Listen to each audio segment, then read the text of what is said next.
বিএনপির ভারপ্রাপ্ত চেয়ারম্যান তারেক রহমান বলেছেন, অন্তর্বর্তীকালীন সরকারকে রাজনৈতিক অধিকার প্রতিষ্ঠা নিশ্চিত করতে হবে। স্বৈরাচারের প্রেতাত্মারা বসে নেই, তারা ষড়যন্ত্র চালিয়ে যাচ্ছে। সব ষড়যন্ত্র রুখে দিতে হবে, তাই সকলকে ঐক্যবদ্ধ থাকতে হবে। তিনি বলেন, বাংলাদেশকে সম্ভাবনাময় দেশ হিসেবে প্রতিষ্ঠা করতে রাজনৈতিক সরকার প্রয়োজন। বিকেলে কিশোরগঞ্জ জেলা বিএনপি আয়োজিত জুলাই আগস্টে আন্দোলনে হতাহতদের সহায়তা ও গণসমাবেশে প্রধান অতিথির বক্তব্যে তিনি এসব কথা বলেন। আহমেদ শাহিনের ক্যামেরায় মাহবুবুর রহমান রিপনের প্রতিবেদন। প্রায় 10 বছর পর কিশোরগঞ্জে বিএনপির বাধাহীন বড় জমায়েত। নেতাকর্মীদের উচ্ছ্বাস ছিল দেখার মতো। মাথায় নানা রঙের কাপড় বেঁধে দলীয় পতাকা উড়িয়ে মিছিল নিয়ে 13টি উপজেলা থেকে নেতাকর্মীরা উপস্থিত হয় পুরাতন স্টেডিয়ামে। বিকেল 4টার দিকে পুরোপুরি ভরে যায় মাঠ।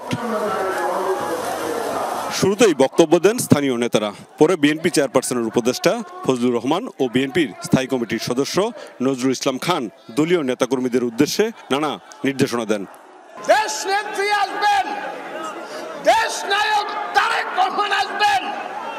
এই দেশে রাজনৈতিক যুদ্ধ হবে, নির্বাচন হবে, ধানের শীষ আমরা জিতব বাংলাদেশে। আমাদের নেতা জনাব তারেক রহমান সারা দেশে সব জায়গায় আমাদের সব দলকে নির্দেশ দিয়েছেন, তারাই কিশোরগঞ্জের মতো তারাও যার যার এলাকায় যারা শহীদ, যারা আহত, তাদের পাশে দাঁড়াবেন। সবশেষে প্রধান অতিথি বিএনপির ভারপ্রাপ্ত চেয়ারম্যান তারেক রহমান বক্তব্যের শুরুতেই ছাত্র জনতার আন্দোলনে নিহত ও আহতদের প্রতি সমবেদনা জানান। তিনি বলেন, লড়াই এখনো শেষ হয়নি। আওয়ামী লীগ চলে গেলেও ষড়যন্ত্র থেমে নেই। স্বৈরাচারের পতন হয়েছে বলেই সকল বিপদ কেটে যায়নি, এখনো সামনে বিপদ আছে। আমাদেরকে এই ব্যাপারে সতর্ক থাকতে হবে। এ সময় তারেক রহমান বলেন, দেশে রাজনৈতিক সরকারই পারবে দেশকে সামনে এগিয়ে নিতে। গত 17 বছর যারা বিএনপির সাথে আন্দোলন সংগ্রামে ছিল, তাদের সবাইকে নিয়েই রাষ্ট্র গঠনের কথা বলেন তিনি।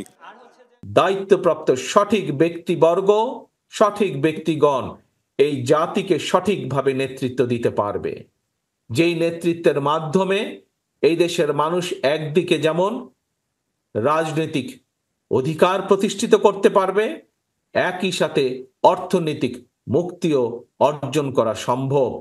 এর আগে আন্দোলনে নিহত ও আহতদের মধ্যে সহায়তা তুলে দেন স্থায়ী কমিটির সদস্য নজরুল ইসলাম খান।